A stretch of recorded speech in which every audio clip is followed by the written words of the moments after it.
Hi everyone, welcome back to my channel. Today we're going to be doing a buying guide of the refreshed and revamped Armani Code line. This is a fantastic fresh cologne collection for men, and the original Armani Code was launched all the way back in 2004. And a little bit over a year, maybe a year and a half ago, we saw a huge rebrand of the Code line, all new packaging, and I am so excited to share my thoughts with you. We're going to be covering the Eau de Toilette, the Eau de Parfum, the Parfum, and the newest Elixir. Do a side-by-side comparison, talk about the similarities and the main key differences, and hopefully we'll find out which one is best for you. So first up, we're going to talk about the Eau de Toilette, and here is a reference of what the old Code bottles used to look like. You can see it's quite a change. And Code Eau de Toilette is going to be an earthy, woody scent profile with key notes of green mandarin, tonka beans, and cedarwood. It's funny, some of these have magnetic caps and some don't. And this one opens with a touch of lavender too. It's a very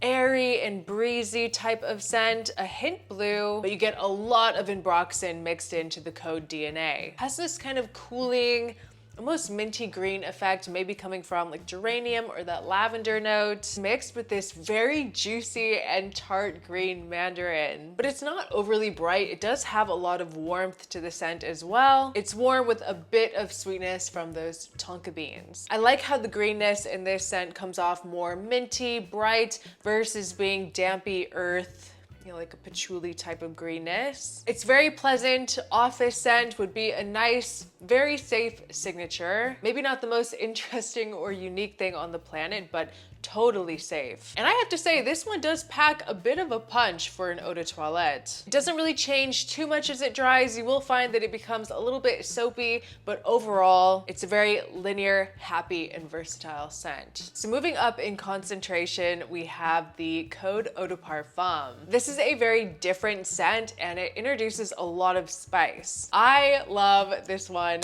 so much. This smells insanely expensive. It has way more dimension and complexity than the Eau de Toilette. It really kicks things into gear in the Eau de Parfum. This has more of a classic, kind of modern fougere vibe. It's almost a bit nutty. This also has notes of green mandarin with spices. There's nutmeg and that signature tonka bean, but it comes off more like a tonka bean absolute in the Eau de Parfum. It's a warm and cozy, fresh scent. It is an amazing, and I mean amazing, freshie for fall. It comes off more interesting than the Eau de Toilette, and it has less of this kind of shower gel feeling. The EDP is almost even a bit gourmand leaning because of how dense those tonka beans are. This is a super attractive scent on a man. I've been talking about this one ever since it was released. Very sensual and alluring. It's supposed to have this kind of honeyed tobacco effect in the background as well. I say it's minimal, but you cannot deny that this is a very head-turning attractive scent, especially for an everyday freshie. It's just something that everyone can appreciate. It smells like a gentleman, and I love it so much. A code scent that is supposed to rewrite a classic masculine fragrance is Code Parfum. According to Armani, this is infusing power and seduction. It's a very creamy and ethereal scent, and this one has a magnetic cap. It's denser, it has iris, sage, bergamot, and the iris creates this very elegant and kind of velvety effect. It's more mature feeling than the last two, but it does have this very vibrant opening. Zesty, green, also attention grabbing, but this is going to go in a aldehydic direction. It's not going to be for everyone. It kind of gives it that really grown up vibe, and as it dries, it does become pretty soapy. It's great for someone a bit older. Someone sophisticated, clean but elegant. It's not too powdery, but undeniably soapy. I think it mixes really well with the citruses. If you're 40 plus, I would say this would be a great fragrance for you,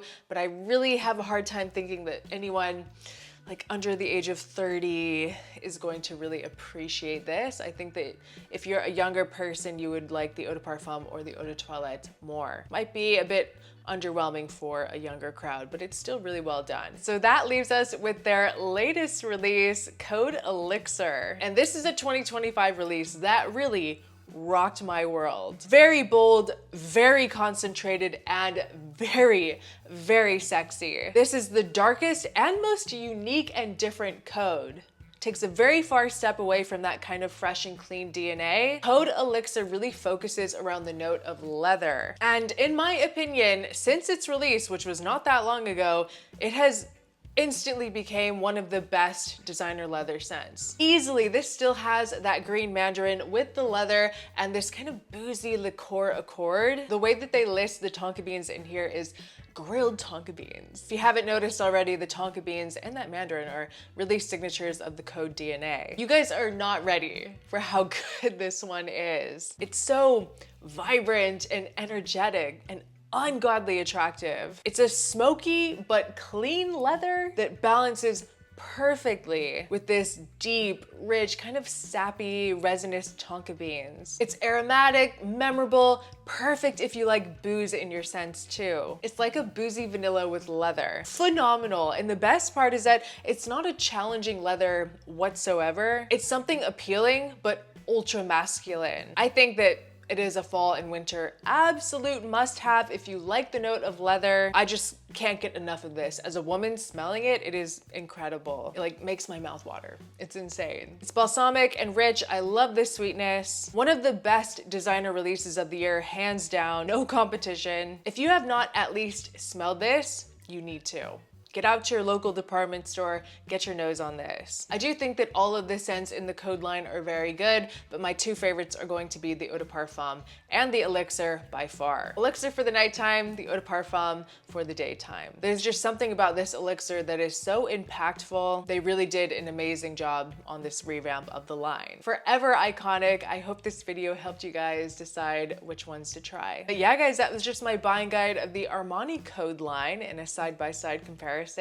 I hope you enjoyed this video. Please leave a comment down below. What is your favorite flanker from the code line? Which one are you the most interested in trying? Let's keep the conversation going in the comment section down below. Thank you guys so much for watching. I appreciate you so much, and I will see you next time. Bye.